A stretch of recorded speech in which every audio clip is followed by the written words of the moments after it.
Hello friends, welcome or welcome back to my channel. If you are new here, my name's Han and I'm a hand embroidery artist. In today's video, I'm going to be showing you exactly how to embroider a matching set of anniversary hoodies just like these. You could also turn these into a birthday gift or just a special gift to commemorate a special date. This could be a really great way to create a budget-friendly special gift for a really special person in your life. There are some places online where you can buy machine embroidered versions of these hoodies, but if you're a little bit crafty and you have a sewing needle and some thread, there's no reason why you can't create these for yourself at home. So the first step I took was finding a website to generate the date into Roman numerals for me, and after I switched the date into Roman numerals, I went into Canva to create a printable version of exactly what I want to embroider onto the hoodies. Canva is great for little projects like this, and it makes it really easy to scale the design to exactly the size that you want it to be. So I wanted to add the date in Roman numerals as well as an initial and a heart on the inside of one of the sleeves. I'm not printing that onto regular paper, I am using fabric solvy paper, and it's really important to note that if you do want to use this kind of paper, you're going to have a special kind of printer. I have a HP InkJet printer. I will have all of the supplies that I use in this video linked in the description below, including the paper and the hoodies that I'll be using today. But you could also use a different technique such as drawing out the date or whatever design that you want onto the hoodies in an erasable embroidery marker. I'll have one of those linked in the description as well. So once I have the date and the little initials printed out, I'm going to go ahead and cut them out and stick them to the hoodie. You'll also need a embroidery hoop for this project, and I should also note that it's not essential that you use this fabric solvy paper method. I just find that it adds a little bit of stability to the fabric when you're embroidering, and it makes the project easier in general, in my opinion. Once you have the hoop and the sticker in place, it's time to start stitching. I'm going to be using 4 strands of a dark green thread to match the other hoodie, and then on the other hoodie I'm going to be using a white thread to match this hoodie, just so they're nice and matchy. I'm using 4 strands of thread, and I'm just going to be doing really simple straight stitches. Since the Roman numerals are really easy to stitch, it's just back and forth straight stitches. I'm going to show you the entire process from start to finish on this hoodie with no cuts or anything. My head does get in the way in some of these clips, please excuse my extremely messy bun. I'm quite short-sighted, so I sometimes get quite close to the embroidery, but I think you should still be able to see exactly how I do all of the stitches and how I complete this project. This is a really beginner-friendly project because the stitches are super simple and easy to follow. A couple of tips that might make this easier to complete is to make sure that when you put your hoop onto the hoodie, make sure that the fabric is nice and taut and tight inside the hoop. This is going to make the project much neater and the finished product look much tidier. Don't worry if your sticker lifts a little bit, especially on the initial stitches. Just keep patting it down, and then once you have a couple of stitches in it, it's going to stay in place. But it's okay if the paper puckers a little bit and moves around a tiny bit, it's not a big deal. We are going to be removing the paper later on, so it doesn't have to look neat or tidy. Since I am using 4 strands of thread, I don't have to make too many stitches for each of the lines on the Roman numerals. I do about 2 or 3 for each individual stroke. And also don't forget the little periods that separate each of the dates.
Once you're finished with the last digit, you're going to go ahead and secure the stitches on the inside of the hoodie. I like to do this by weaving my needle through some of the inside stitches quite a few times and then making quite a few knots. I probably weave it inside the stitches 4 or 5 times and then I make 3 or 4 knots. This is going to make sure that your stitches are really secure, especially since you'll probably be machine washing this. We want to make sure the stitches don't come loose or go anywhere.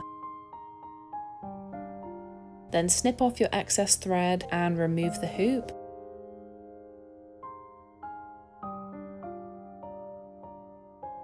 You should be left with something like this. And then we're going to move on to the stitching on the inside of the sleeve. We're just adding an initial and a heart on the inside of the sleeve, so it's going to be a much shorter process than the entire Roman numeral date.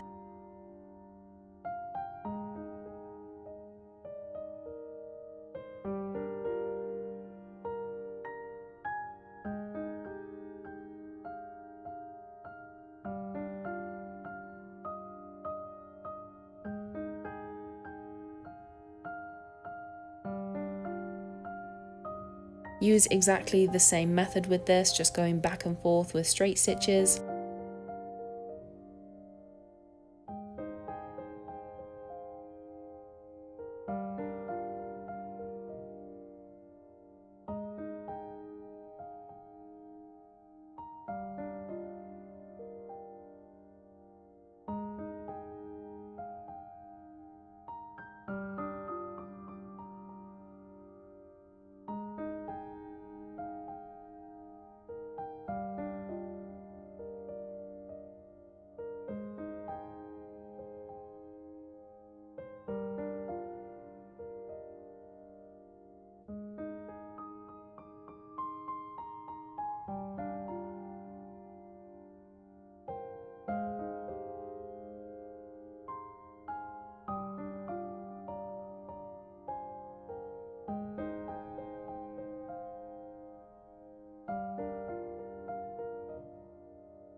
And then to fill the heart, we're also just going to be using straight stitches. Could also call these back stitches, I guess, just in a cluster.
And then once you're done with this, we're going to be using the same technique to tie off and secure the thread.